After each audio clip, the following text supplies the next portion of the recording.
একের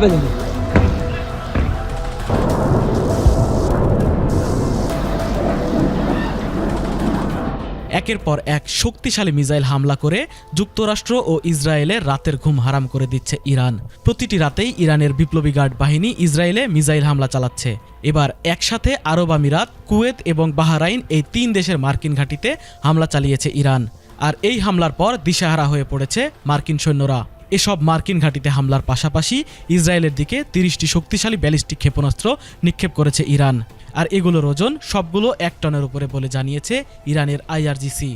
এই হামলার পর ইসরায়েলের গুরুত্বপূর্ণ এয়ারস্পেস ব্যবস্থা সম্পূর্ণ ধ্বংস হয়ে গেছে। রাতের এমন হামলায় আতঙ্কে ঘর ছেড়ে পালাচ্ছে ইসরায়েলিরা।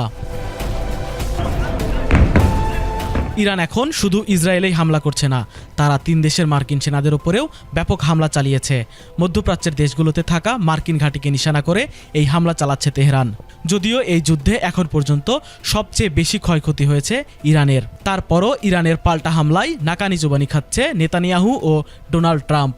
এই যুদ্ধে ইরানকে যুদ্ধবিরতির প্রস্তাব দিলে ট্রাম্পকে কঠিন শর্ত দিয়ে কঠোর হুঁশিয়ারি দিয়েছেন মুস্তফা খামেনি। আর এরপর থেকেই শক্তিশালী মিসাইল ছুড়ে ইসরায়েল ও মার্কিন সেনাদের রাতের ঘুম হারাম করে দিচ্ছে ইরানের বিপ্লবী বাহিনী। আল জাজিরার এক প্রতিবেদনে জানানো হয়েছে, ইরানের নৌবাহিনী দাবি করেছে মধ্যপ্রাচ্যের বিভিন্ন দেশে অবস্থিত মার্কিন সামরিক ঘাঁটিতে তারা একাধিক দফায় হামলা চালিয়েছে। ইরানি গণমাধ্যমের খবরে বলা হয়েছে, ইসলামিক রেভলিউশনারি গার্ড কর্পসের নৌবাহিনীর প্রধান অ্যাডমিরাল আলী রেজা তাংশিরি জানান, ইরানি বাহিনী মার্কিন বাহিনীর বিরুদ্ধে ধারাবাহিক কয়েক দফা হামলা চালিয়েছে। এই হামলার ফলে যুক্তরাষ্ট্রের প্যাট্রিয়ট রাডার ব্যবস্থা, যুদ্ধবিমান এবং বিমানের জ্বালানি মজুত রাখার ট্যাঙ্ক ধ্বংসস্তূপে পরিণত হয়েছে বলে জানা গেছে। এদিকে ইরানের সাথে ট্রাম্প যখন কোনোভাবে পেরে উঠছে না, ঠিক সেই মুহূর্তে যুদ্ধে অংশ নিতে 2500 মার্কিন স্থলসেনা পাঠাচ্ছে যুক্তরাষ্ট্র। তবে এসব স্থলসেনাদের নিয়েও কঠোর হুঁশিয়ারি দিয়েছে ইরান।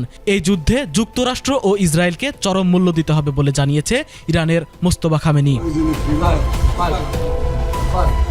তারিকুল ইসলাম, ATN বাংলা, ঢাকা।